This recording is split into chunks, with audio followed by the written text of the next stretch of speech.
वहाँ तो एक ऐसी कथा है, आप पूछना, कि ठाकुर प्रिया प्रियतम आकर के रिझा रहे हैं, दर्शन दे रहे हैं, और शिष्य कह रहे हैं हम नहीं पहचानते आप।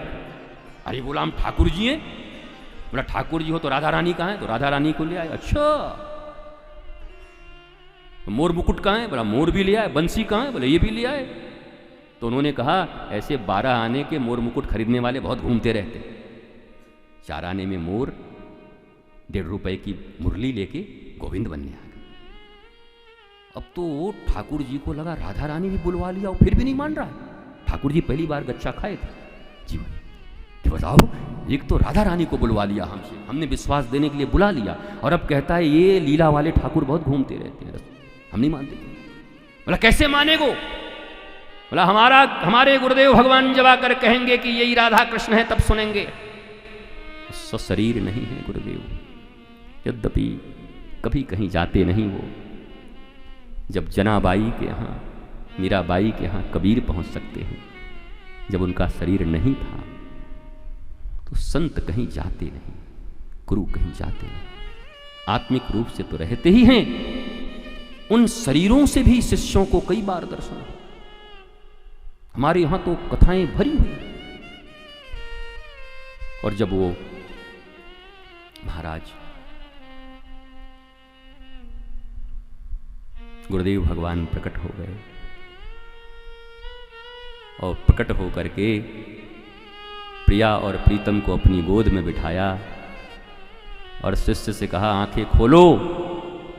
तो पहले अपने गुरुदेव भगवान को प्रणाम किया। गुरुदेव ने कहा ये हैं प्रिया प्रीतम, प्रणाम करो। और अब जाकर उन्होंने प्रणाम किया।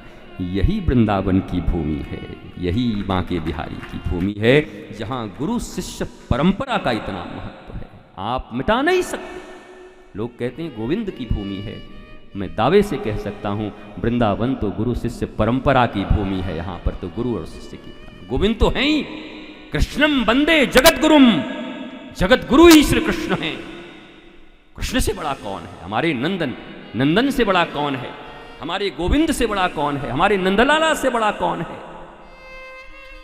वो तो सर्वश्रेष्ठ हैं, सबसे बड़े हैं। लेकिन यह भी है कि गोविंद का दर्शन, गोविंद का आप्यायन तब तक संभव नहीं है जब तक गुरु के ज्ञान से तुम समन्वित नहीं हो जाते, पूर्ण नहीं हो जाते। अधूरा ज्ञान कभी गोविंद का दर्शन नहीं करा सकता।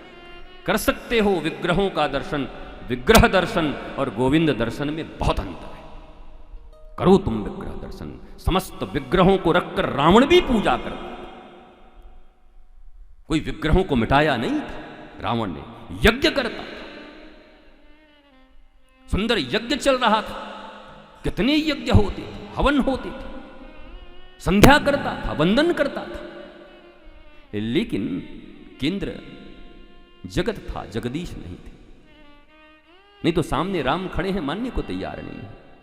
प्रभु खड़े हैं, बोला तपसी है, घर से माँ बाप ने निकाल दिया है, कोई लायक बेटा को थोड़ी कोई निकालता होगा, पता नहीं कौन कौन सी भाषा बोलता है। जब अज्ञानता आपके जीवन में हो, मदांध हो गए हों, मोहांध हो गए हों, तो आपकी वाणी बिगड़ जाती है, आपके विचार बिगड़ जाते हैं, आपका सब कुछ बिगड़ जाता है। फिर सामने गोविंद खड़ा हो कि गुरु खड़ा हो, क्या फर्क पड़ता है। कागभूषुंडी जी के पूर्व के जीवन की कथा, गुरुदेव भगवान के दिए मंत्र और कृपा से भगवान शंकर जब प्रकट होते हैं तो गुरु का अपमान करके शिव जी की तरफ भाग जाता है। और गुरु अपमान के फलस्वरूप शिव जी जब रुष्ट होते हैं और कहते हैं अब फिर से तेरा शुरू हुआ 84 का चक्कर कर, तो गुरु सामने खड़े हो जाते हैं। गुरु शिष्य के बीच में आप क्यों आ गए? भोलेनाथ बोले तुम्हारे ही कारण तो कर रहा हूं गुरु जी, तुम्हारा अपमान किया इसलिए इसको मैंने ये दिया। बोला हमारा शिष्य। गुरु बोला दोनों बड़े मिले हुए, अपमान सह के भी ऐसे ही बोलता। बोला हे महादेव, हे भोलेनाथ, शिष्य है मेरा, पुत्र है, कुछ भूल हो गई तो क्षमा कर दो, कृपा कर दो। अपमान सहने के बाद भी भगवान के श्राप से अगर कोई मुक्त कराने वाला इस पृथ्वी पर एकमात्र तुम्हारा हितैषी है तो तुम्हारे सद्गुरुदेव भगवान हैं और कोई नहीं।